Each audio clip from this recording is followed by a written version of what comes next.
Hello दोस्तों, मैं हूं आपका अपना दोस्त फराज अली और यहाँ मैं लेके आया हूँ आज एक नई वीडियो जिसके अंदर अपन बात करेंगे केमिस्ट्री के एक बढ़िया इंपॉर्टेंट टॉपिक फिजिकल केमिस्ट्री। जैसे कि आप जानते हैं उसके अंदर न्यूमेरिकल पोर्शन होता है और न्यूमेरिकल पोर्शन के अंदर हमारे पास एक एटॉमिक स्ट्रक्चर चैप्टर आता है। उस एटॉमिक स्ट्रक्चर के अंदर एक अपने पास बेहद इंपॉर्टेंट टॉपिक होता है, that is hydrogen spectrum.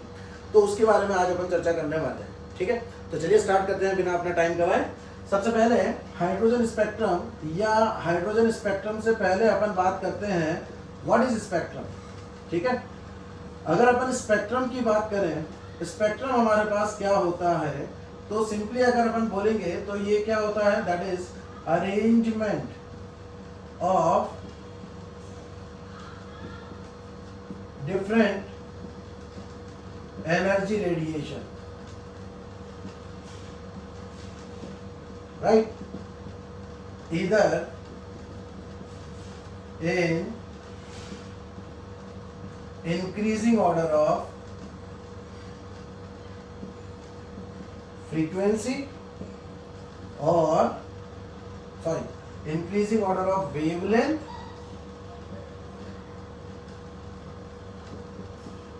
or decreasing order of frequency.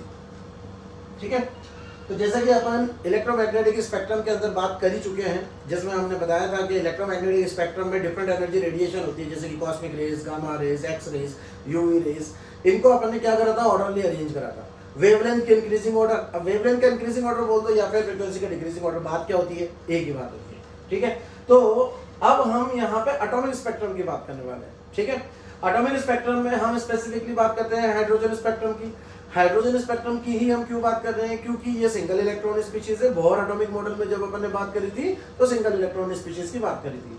उसमें जो अपने को ऑब्जर्वेशन हुई वो हम एक्सप्लेन कर पाए with the help of Bohr atomic model. ठीक है, तो यहाँ पर हम सबसे पहले देखने वाले हैं कि जो आपके पास स्पेक्ट्रम होता है वो क्या होता है। उसकी अपने डेफिनेशन लिखिए कि भैया आप ऑर्डरली अरेंजमेंट कर दो, या तो इंक्रीजिंग ऑर्डर ऑफ वेवलेंथ या फिर डिक्रीजिंग ऑर्डर ऑफ फ्रीक्वेंसी। ठीक है, ये तो आपके पास क्या कहलाएगा, स्पेक्ट्रम कहलाएगा सिंपली। ठीक, अब यहाँ पर बात सवाल अपने पास ये आता है कि एटॉमिक स्पेक्ट्रम क्या होता है और इलेक्ट्रोमैग्नेटिक स्पेक्ट्रम क्या एटॉमिक स्पेक्ट्रम से थोड़ा सा डिफरेंट होता है क्या। यस, इलेक्ट्रोमैग्नेटिक स्पेक्ट्रम जब आपने पढ़ा था तो वहां पर अपन ने बताया था it is continuous in nature. Continuous nature का मतलब क्या है कि वहां पर एक से लेकर जितने भी अपनी वेवलेंथ है सब लगातार कंटिन्यूस आती है। ठीक है ना, और उसको अपन ने विजुलाइज करने के लिए बात करी थी विजिबल रीजन की। जब विजिबल रीजन को हमने रिजॉल्व करा था तो रिजॉल्व करने पर हमारे पास एक पैटर्न आया था जिसको अपन ने नाम दिया था VIBGYOR, violet, indigo, blue, green, yellow, orange, red. ठीक है ना, ये पैटर्न नजर आया था।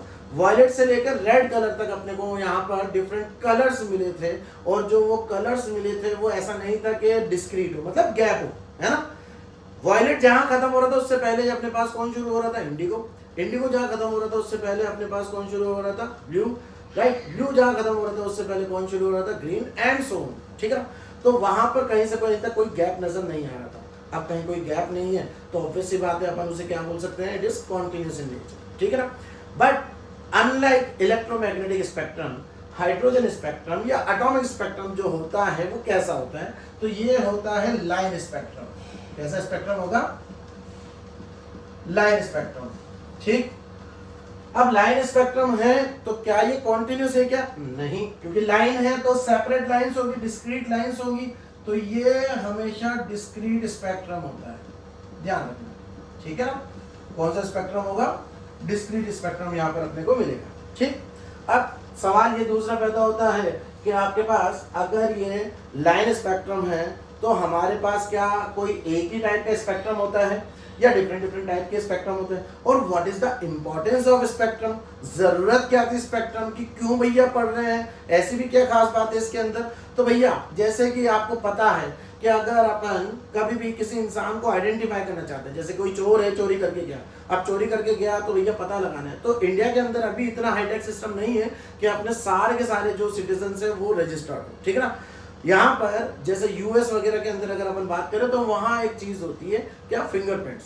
तो आपके सारे जो भी पर्सन है वहाँ के यूएस सिटीजन है उन सबके फिंगरप्रिंट्स जो हैं वो रिकॉर्डेड है ऑलरेडी डेटाबेस के अंदर। ठीक है ना, तो अगर कहीं पे कोई मान लीजिए कोई चोरी हुई तो सबसे पहले वो चेक करते हैं वहाँ पर फिंगरप्रिंट्स। फिंगरप्रिंट्स चेक करके वो अपने डेटाबेस के अंदर डालते हैं, चेक करते हैं, उससे पता लग जाता है कि हमारे पास मतलब चोर कौन था, चोरी किसने करी। ठीक है, तो सेम सिचुएशन यहाँ पर भी है। आपको पता करना है कि कोई जो मेरे पास एटम है वो कौन एटम है, तो उसका फिंगरप्रिंट्स मतलब उसके आइडेंटिफिकेशन कौन बताएगा, स्पेक्ट्रम बताएगा। जैसे कि कोई दो इंसानों के फिंगरप्रिंट सेम नहीं होते, ऐसे कि कोई दो एटम के स्पेक्ट्रम है वो सेम नहीं हो सकते। सवाल यह है कि क्यों नहीं हो सकते सेम। बेसिकली जो स्पेक्ट्रम होता है वो रिप्रेजेंट करता है इलेक्ट्रॉनिक कॉन्फ़िगरेशन। अगर कोई दो डिफरेंट एलिमेंट्स है तो ऑब्वियस सी बात है उनके पास नंबर ऑफ इलेक्ट्रॉन्स क्या होने वाले हैं, डिफरेंट। अगर इलेक्ट्रॉन्स डिफरेंट होने वाले हैं तो उनका इलेक्ट्रॉनिक कॉन्फ़िगरेशन भी क्या होगा, डिफरेंट होगा, ऑब्वियस सी बात है। ठीक है ना, तो अगर इलेक्ट्रॉनिक कॉन्फ़िगरेशन डिफरेंट है तो वहां पर अपने पास स्पेक्ट्रम भी क्या मिलेगा, डिफरेंट। इसीलिए हम बोलते हैं कि कोई भी दो डिफरेंट एटम्स का जो इलेक्ट्रॉनिक कॉन्फ़िगरेशन है वो सेम नहीं है तो उनका जो हमारे पास स्पेक्ट्रम है वो भी सेम नहीं होगा। ये बात क्लियर हुई। इसलिए इंपॉर्टेंस है कि भैया किसकी बात करना, स्पेक्ट्रम की बात करना। तो क्या अपन ये बोल सकते हैं कि कोई दो डिफरेंट एटम्स है जिनके अपने पास इलेक्ट्रॉनिक कॉन्फ़िगरेशन अगर सेम होगा तो क्या उनका स्पेक्ट्रम सेम हो सकता है? सेम नहीं बोलेंगे, है ना, सिमिलर जरूर बोल सकते हैं बट सेम नहीं बोल सकते। क्यों? क्योंकि जो एनर्जी गैप है उसी को रिप्रेजेंट करता है हमारा स्पेक्ट्रम, उसी की वजह से हमें डिफरेंट पैटर्न्स मिलते हैं, ध्यान रखना। ठीक है ना, तो यहाँ पर जब अपन ने हाइड्रोजन स्पेक्ट्रम की बात करी तो दो तरह के हमारे पास एटॉमिक स्पेक्ट्रम है। एक पहला अपन बात करते हैं एमिशन स्पेक्ट्रम और दूसरा हम बात करते हैं एब्जॉर्प्शन स्पेक्ट्रम। ठीक है, अगर अपन से पूछा जाए कि एमिशन स्पेक्ट्रम क्या होगा, ठीक है, क्योंकि अपन आज जो बात करने वाले हैं फोकस वो एमिशन स्पेक्ट्रम पे ही रहेगा, राइट। क्योंकि एब्जॉर्प्शन स्पेक्ट्रम बहुत छोटा सा है और उसमें बहुत ज्यादा अपने सवाल आते भी नहीं। मेजॉरिटी ऑफ द क्वेश्चंस जो अपने पूछे जाते हैं वो किसमें पूछे जाते हैं, एमिशन स्पेक्ट्रम से पूछे जाते हैं। ठीक है ना, एमिशन स्पेक्ट्रम क्या होगा उसके बारे में अपन चर्चा करते हैं आज, राइट। आज के इसी वीडियो में अपन एमिशन स्पेक्ट्रम की ही बात करने वाले हैं मेजरली। तो लेट्स सी कि भैया एमिशन स्पेक्ट्रम क्या होता है हमारे पास। तो मैंने आपको क्या बोला, मैंने एक ग्लास ट्यूब ली, ठीक है ना, उस ग्लास ट्यूब में मैंने ले ली हाइड्रोजन गैस। ठीक है, अब इस हाइड्रोजन गैस को मैं प्रोवाइड कर रहा हूं क्या, इलेक्ट्रिक डिस्चार्ज। ठीक है, इलेक्ट्रिक डिस्चार्ज अपने पास क्या होता है, कुल मिला के अपन बोल सकते हैं कि भैया ये एनर्जी है in the form of electricity. ठीक है ना, या फिर दूसरे शब्दों में अगर अपन बात करें तो ये और अपन क्या प्रोवाइड करा सकते हैं यहाँ पर, इंटेंस हीट। ठीक है, इंटेंस हीट, भाई ये क्यों, दोनों ही केस में अपने को केवल और केवल एक चीज पे फोकस करना है कि हमें एनर्जी प्रोवाइड करनी है, किसको, एटम को, जो गैस यहाँ पर अपन ने ली है। ठीक है ना, अब मैं एनर्जी क्यों प्रोवाइड करना चाहता हूँ तो उसका रीजन मैं बता देता हूँ। जब यहाँ पर मैं इलेक्ट्रिक डिस्चार्ज प्रोवाइड करूंगा या इसको इंटेंस हीट करूंगा तो हाइड्रोजन जो है मॉलिक्यूल पहले वो ब्रेक होगा एटम्स में, है ना। अब एटम्स में ब्रेक होगा तो एटम्स में ब्रेक होने के बाद उसमें प्रेजेंट इलेक्ट्रॉन है, क्योंकि उसे एनर्जी लगातार अपन सप्लाई करते जा रहे हैं। ठीक है ना, इन द फॉर्म ऑफ या तो इलेक्ट्रिसिटी या फिर हीट। तो अगर उसके बाद भी अपन ने एनर्जी प्रोवाइड करी तो क्या होगा, तो वो जो हाइड्रोजन एटम में बैठा इलेक्ट्रॉन है ग्राउंड स्टेट में मतलब फर्स्ट शेल में, वो एनर्जी क्या करेगा, एब्जॉर्ब करेगा। अब एब्जॉर्ब करके वो क्या करेगा, वो हायर एनर्जी शेल पे चल जाएगा, हायर एनर्जी शेल, राइट, जिसको अपन बोलते हैं एक्साइटेड स्टेट। ठीक है ना, कहाँ जाएगा भाई, कहीं पे भी जा सकता है। एटम के पास बहुत सारी डिफरेंट एक्साइटेड स्टेट होती है, वो वहां पर जा सकता है। ठीक है ना, सिंगल इलेक्ट्रॉन स्पीशीज की बात कर रहे हैं अपन, different electron multi electron species की बात नहीं कर रहे हैं। तो वहां पर आप मान के चलिए कि भैया जो एक्साइटेशन होता है वो हमेशा एक शेल से दूसरे शेल पे होता है, मतलब 1 से 2, 1 से 3, 1 से 4, 1 से 5, 1 से 6, 1 से 7 एंड सो ऑन। ठीक है ना, ये अपने पास एक्साइटेशन होता है। अब मैंने आपको बोला कि भैया आपने इलेक्ट्रॉन को एनर्जी दी, वो एक्साइट होके कहाँ गया, एक्साइट होके मान लीजिए अगर मैंने हाइड्रोजन लिया, हाइड्रोजन का 1 ग्राम ले लिया आपने फॉर एग्जांपल, तो हाइड्रोजन का मोलर मास होता है कितना, 1, है ना। अगर एटॉमिक मास की बात करें, मोलर मास ऑफ एटम, तो 1 ग्राम अपने पास होता है पर मोल। ठीक, तो अगर मैंने 1 ग्राम लिया होगा तो इसका मतलब आपने कितना लिया, 1 मोल हाइड्रोजन एटम। 1 मोल हाइड्रोजन एटम का मतलब समझ रहे हो, Na एटम्स। अब Na एटम्स अगर अपने पास हैं तो Na का मतलब होता है 6.02 × 10⁻23 एटम्स, जो कि बहुत ज्यादा है, बहुत ही ज्यादा। ठीक है ना, तो इतने एटम्स अगर अपने पास है, अब अपन मैं आपको बोलूं कि मैं जो एनर्जी प्रोवाइड कर रहा हूं, क्या सबके पास सेम एनर्जी पहुंचेगी? जरूरी नहीं है। या क्या सारे सेम एनर्जी लेंगे? क्या जरूरी नहीं है, ठीक है ना। तो मैंने आपको बोला कि भैया हाइड्रोजन एटम अपने पास अगर है तो एक एटम मान लो एनर्जी लिया और वो सेकंड एक्साइटेड स्टेट में पहुंचा दिया इलेक्ट्रॉन को, दूसरे एटम ने इलेक्ट्रॉन एनर्जी ली और वो थर्ड शेल में पहुंच गया, फोर्थ शेल में पहुंच गया, फिफ्थ शेल में पहुंच गया, सिक्स शेल में पहुंच गया, सेवन शेल में पहुंच गया, राइट। अलग अलग एनर्जी लेके अलग अलग एक्साइट हो सकता है, ठीक है।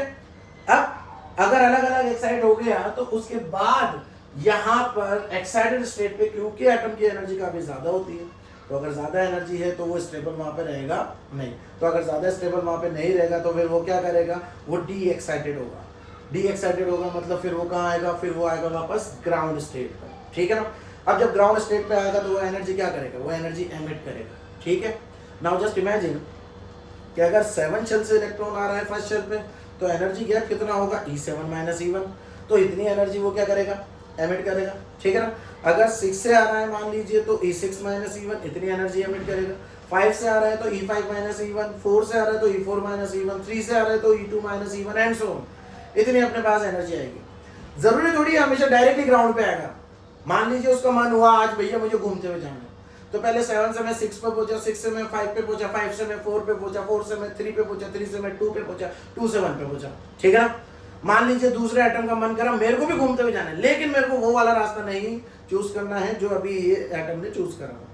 तो उसने क्या करा? उसने बोला मैं एक एक ऑल्टरनेट पे जंप करूंगा। मैं 7 से पहले 5 पे जाऊंगा, 5 से मैं फिर 3 पे जाऊंगा, 3 से मैं किस पे जाऊंगा? 1 पे जाऊंगा। ऐसा भी कर सकते हैं, हाँ या कर सकते हैं। दूसरे एटम एक और जो बाजू में बैठा हुआ था उसने बोला नहीं मैं तो पहले जाऊंगा 6 पे, 6 से जाऊंगा 4 पे, 4 से जाऊंगा 2 पे और 2 से जाऊंगा किस पे? 1 पे। तो अलग अलग अपने पास पॉसिबिलिटी है। ऐसे जितने पॉसिबल अपने पास जंप होते हैं, हर जंप जो इलेक्ट्रॉन का होता है वो कहलाता है ट्रांजिशन। क्या कहलाता है? ट्रांजिशन, ठीक है ना।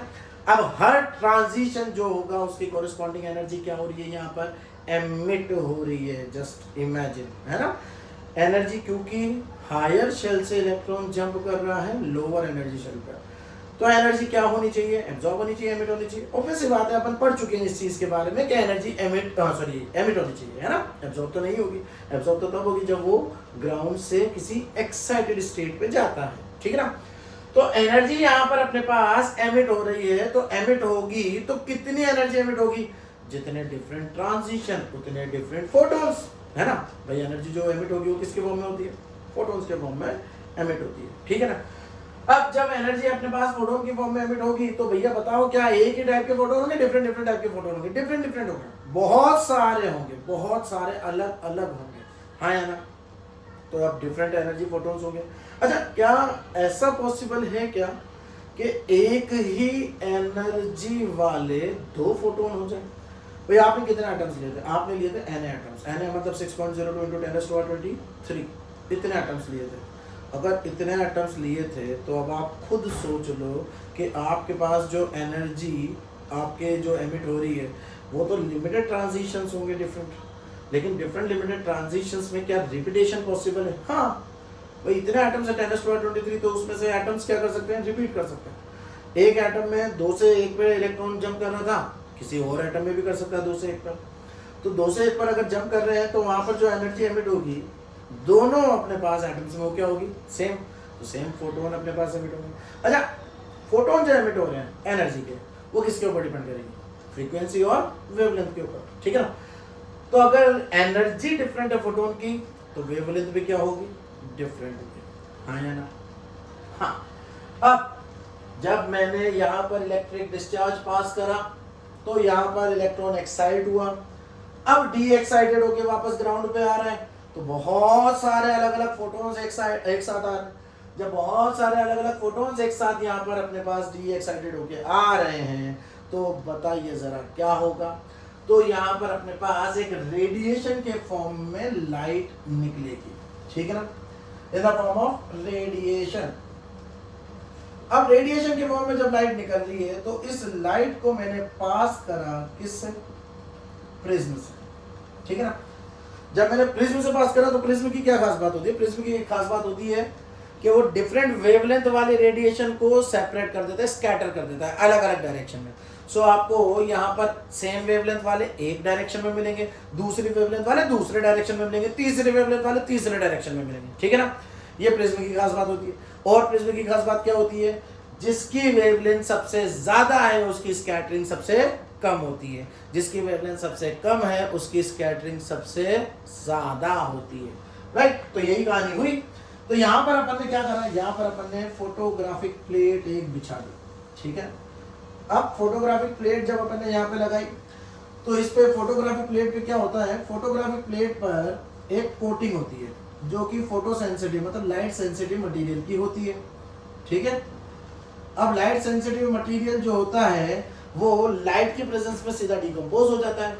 लाइट की प्रेजेंस में अगर वो डिकम्पोज हो जाता है तो जहां लाइट फॉल होगी वहां पर वो क्या हो जाएगा, हिस्सा डिकम्पोज। जो हिस्सा डिकम्पोज होता है वो हो जाता है ब्राइट कलर का, ब्राइट मतलब हल्का कलर, लाइट कलर, ठीक है ना।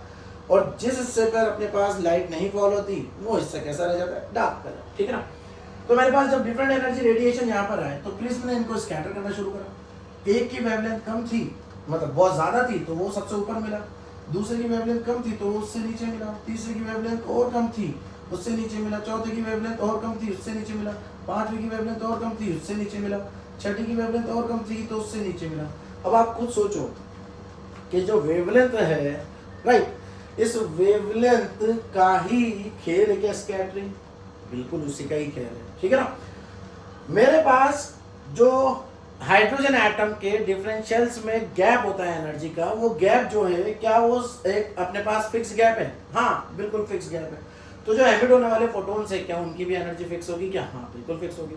तो अगर एनर्जी फिक्स हो गई तो अब आप खुद सोच के बताइए कि यहाँ पर अपने पास एक फिक्स एनर्जी वाला ही फोटोन मिलेगा, उसकी वेवलेंथ क्या होगी, फिक्स होगी।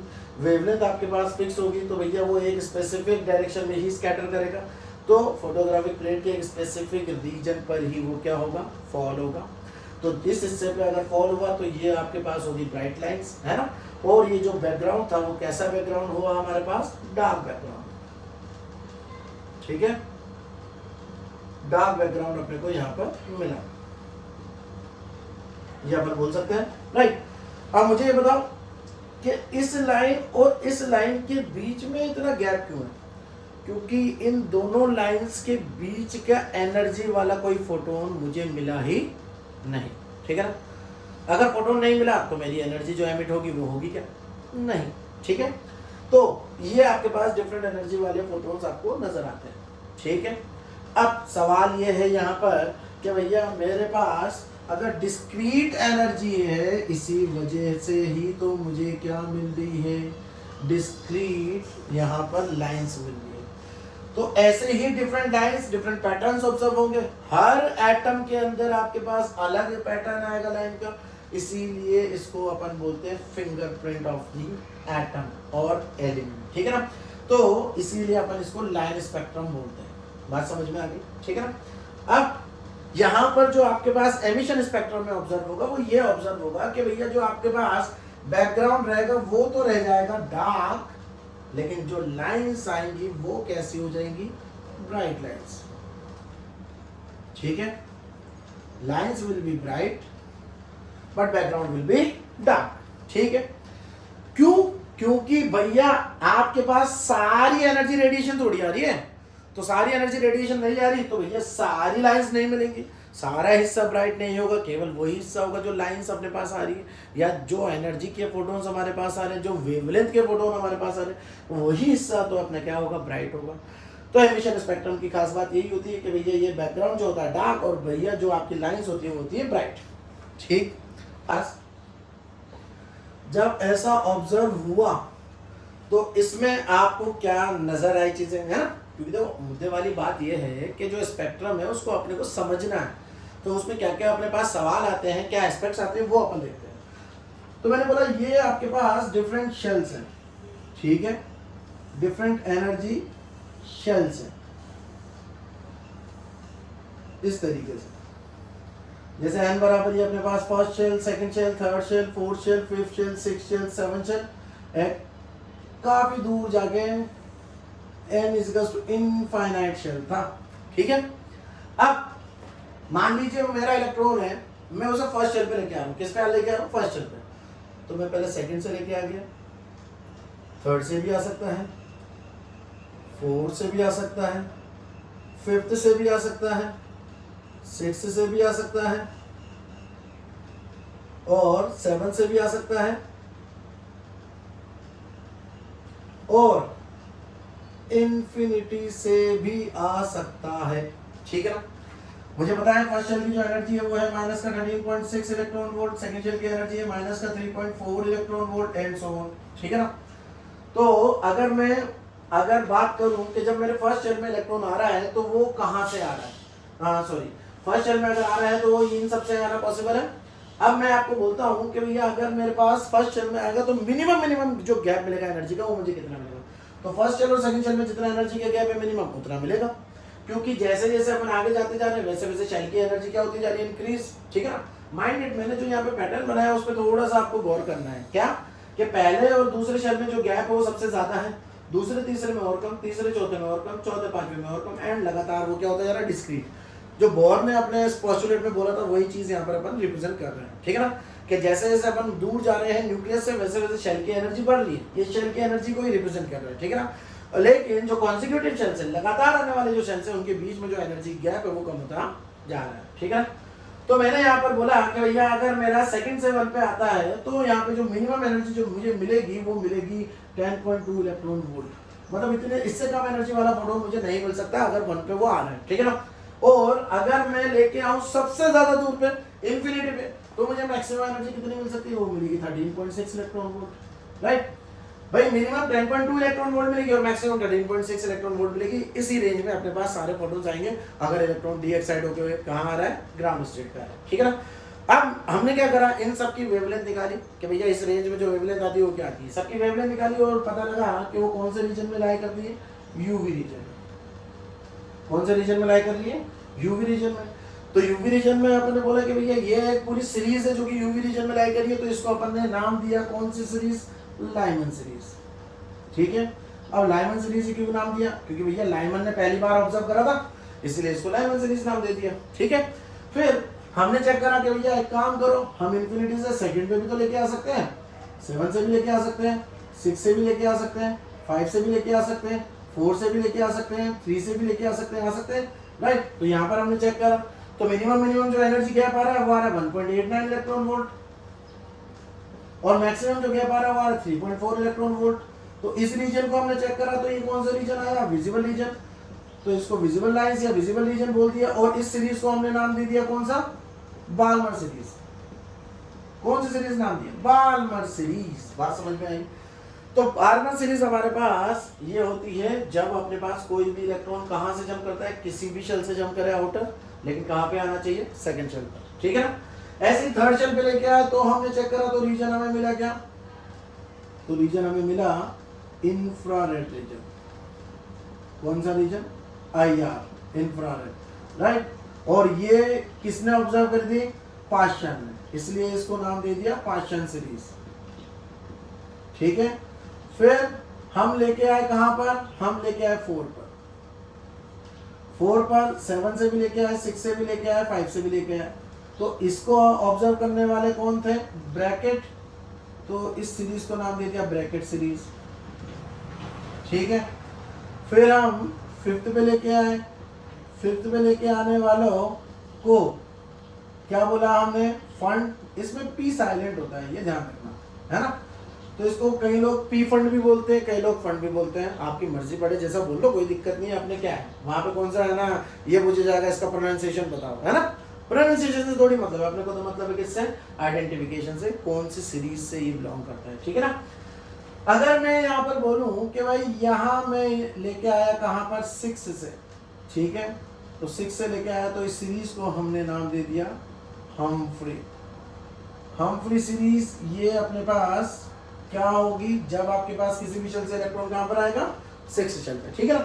तो आप यहाँ पर देख चुके हैं डिफरेंट जो सीरीज है उसको डिफरेंट साइंटिस्ट ने ऑब्जर्व करा, इसीलिए डिफरेंट नाम दे दिया गया। सही बात है? सही बात है। तो हमारे पास यहाँ पे डिफरेंट सीरीज आ गई। तो यहाँ पर अपन सबसे पहले लिख देते हैं लाइमन सीरीज। तो लाइमन सीरीज के लिए हमारे पास क्या होगा? n1 अपने पास आ जाएगा 1 और n2 क्या हो जाएगा ग्रेटर देन और इक्वल टू 2। तो भैया किसी भी शेल से अगर अपने पास फर्स्ट शेल पे आ रहा है तो लाइमन सीरीज, और इसका रीजन जो हो जाएगा that will be UV region, ultraviolet region, right. दूसरा अपने पास आता है कौन सी सीरीज, बार्मर सीरीज।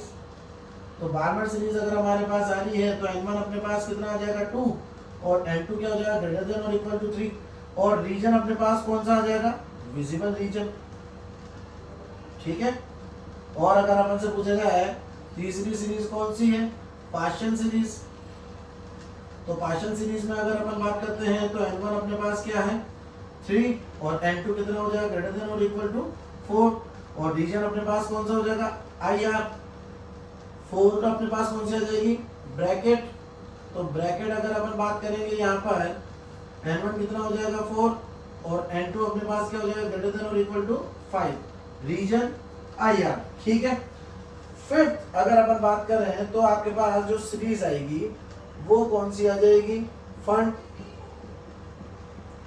जहां पर अपन n1 की बात करेंगे वो हो जाएगा 5 और n2 जो हो जाएगा that will be greater than equal to 6, region again IR। और छठी अपने पास जो सीरीज आती है दैट विल बी हम्फ्री। तो n1 अपने पास हो जाएगा 6 और n2 अपने पास हो जाएगा ग्रेटर देन इक्वल टू 7। और ये जो रीजन होता है वो होता है फार इंफ्रारेड, मतलब इंफ्रारेड में भी सबसे दूर वाला रीजन, ठीक है। तो ये अपने पास सीरीज होगा। मतलब जब आपको कोई सीरीज बोला जाए, ध्यान से सुनना, जब आपको बोल दिया जाए ये सीरीज है भाई, तो सीरीज है तो n1 अपने पास फिक्स हो गया। n1 n2 अपन ने सिग्निफाई कर दिया है, बोर एटॉमिक मॉडल में पहले ही बता चुके हैं कि n1 का मतलब होता है इनर शेल, n2 का मतलब होता है आउटर शेल, फिक्स है हमेशा, ठीक। तो अगर अपन ने बोला बार्मन सीरीज, इसका मतलब आपके पास n1 फिक्स हो गया 2। अगर मेरे को बोल दिया हम्फ्री तो n1 फिक्स हो गया 6। अगर मेरे को बोल दिया ब्रैकेट तो n1 फिक्स हो गया 4। मतलब जैसे ही सीरीज का नाम होगा n1 फिक्स हो जाएगा, ये आपको ध्यान रखना है, ठीक है ना। तो ये आपके पास डिफरेंट क्या आती है, सीरीज आती है। अगर आपसे पूछा जाए भैया डिफरेंट रीजन के अंदर आपको लाइंस बतानी है और टोटल नंबर ऑफ लाइंस बतानी है, वो कैसे बताएंगे, उसके लिए बने रहिएगा अगली वीडियो के लिए। अगली वीडियो के अंदर उसके बारे में अपन बात करेंगे, इसी से रिलेटेड डिटेल्स अपन डिस्कस करेंगे क्लास में।